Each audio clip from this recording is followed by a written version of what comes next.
महत्वाची बातमी ऑलिम्पिक संदर्भातलीच। विनेश फोगाटची प्रकृती आता बिघडत चालली आहे। विनेश फोगाटची प्रकृती बिघडली आहे। पॅरिसच्या रुग्णालयात तिला दाखल केलं गेलंय। पाण्याच्या कमतरतेने प्रकृती बिघडल्याचं पाहायला मिळतंय। पॅरिस ऑलिम्पिकमध्ये खेळाडूंना प्रचंड त्रास झाल्याचं पाहायला मिळतंय। त्यातच आता विनेश फोगाटची प्रकृती ही बिघडल्याचं समजतंय। पाण्याच्या कमतरतेने तिची प्रकृती बिघडली आहे।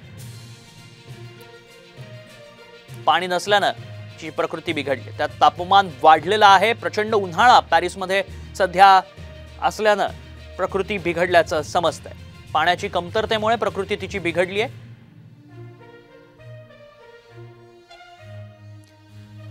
आणि आपण एक्सक्लुझिव्ह फोटोज बघतोय।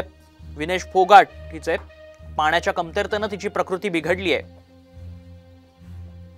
एकीकडे फोगाटचं 100 ग्रॅम वजन वाढलंय, त्यामुळे ती अपात्र ठरली आहे। त्यामुळे मोठी निराशाजनक बातमी म्हणावी लागेल।